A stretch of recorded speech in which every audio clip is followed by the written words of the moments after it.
अस्सलाम वालेकुम viewers, Malik rabbit farm से मलिक वकास। आज भी हमारे ये एक भाई जो हमारे एग्रीमेंट का हिस्सा हैं, जो 2021 के से हमारे साथ बिज़नेस कर रहे हैं, वो अपना स्टॉक लेके आए हैं और ये कोई 40 के करीब रैबिट्स हैं जो स्टॉक लेके आए हैं, जिनको अभी वज़न के प्रोसेस से गुजारा जा रहा है। ये वज़न का हो रहा है ताकि प्रॉपर जो इनकी अमाउंट है वो इनको पे कर दी जाएगी इस वज़न के मुताबिक। और ये कुछ स्टॉक है, कुछ इधर वज़न है और कुछ ये है। तो मेरे तमाम दोस्त जो खरगोश फार्मिंग कारोबार का आगाज़ करना चाहते हैं वो मलिक रैबिट फार्म के साथ रब्ता कर सकते हैं, क्योंकि वाहिद एक international standard commercial rabbit farm है जो आपको तमाम तरह गाइडलाइंस प्रोवाइड करता है और प्रॉपर खरगोश फार्मिंग की इंस्ट्रक्शंस जो है वो प्रोवाइड करता है। तो इसी हवाले से चंद एक जो रिमार्क्स हैं वो भाई से भी लेते हैं। मजरूब भाई, आप भी बताएं, आप पिछले 1 साल से हमारे साथ काम कर रहे हैं, तो आपको इस कारोबार से क्या कुछ हासिल हुआ है और कैसा रहा आपका ये तजर्बा? माशाल्लाह बहुत अच्छा रहा, इसमें बहुत फ़ायदा है। तो इसमें जब आप शिफ्ट करते हैं दाएं बाएं, इसको लाजमी एहतियात करनी चाहिए। सही। खरगोश फार्मिंग इससे पहले आपने की थी जब अभी? इससे पहले नहीं की। और आपने जो अभी अपने घर पे सेटअप लगाया हुआ है तो उसमें मतलब सारे सेहतमंद रैबिट्स चल रहे हैं आपके, उसमें किसी किस्म की कोई परेशानी नहीं है और एक आप अच्छी अर्निंग उससे ले रहे हैं।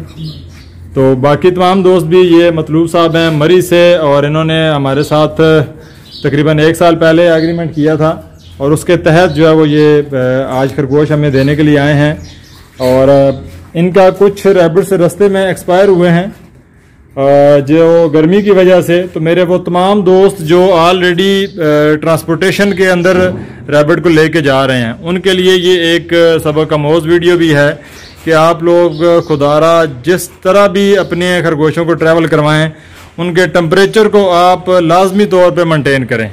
उसके लिए चाहे आपको एसी गाड़ी का बंदोबस्त करें या आप जो है उसको रात के टाइम पे ट्रांसपोर्ट करें ताकि उसमें मोर्टेलिटी ना आए, क्योंकि ये इनके लिए आज एक नया एक्सपीरियंस था और ये टेम्परेचर मेंटेन करके नहीं सफ़र कर सके और गर्मी की शिद्दत की वजह से काफ़ी सारे रैबिट्स जो हैं वो इनके एक्सपायरी में गए हैं, जो आपको मैं ये दिखा रहा हूँ। ये तकरीबन इनके 10 से 12 पीस जो यहाँ पे हैं ये रास्ते में एक्सपायर हुए हैं सिर्फ गर्मी की वजह से। तो आप लोग भी जब भी ट्रांसपोर्ट करें रैबिट को, दाएँ से बाएँ कहीं पर भी कार्गो करें, तो उसमें टोकरियों के अंदर पानी का बंदोबस्त लाजमी करें, बर्फ़ की बोतल्स रखें और इसके अलावा स्पेशली एसी गाड़ी का बंदोबस्त लाजमी करें ताकि आपका जो खरगोश है वो नुकसान से बच सके, क्योंकि ये जानदार चीज़ है, इसकी हिफाजत भी हम पर फ़र्ज़ है। और हमारी अगर सुस्ती की वजह से अगर इसकी एक्सपायरी आती है तो उसके भी ज़ाहिर जवाबदेह हम होते हैं। तो इसलिए बहुत एहतियात के साथ गर्मियों में खरगोश को ट्रैवल करवाएँ, अदरवाइज़ जो है वो कोशिश करें कि जितना आप इससे अवॉइड हो सकें तो ज़्यादा बेहतर है। तो इंशाल्लाह मज़ीद किसी अच्छी वीडियोज़ के साथ आपको सिखाने के लिए हाज़िर होंगे। बहुत शुक्रिया। अल्लाह हाफिज़।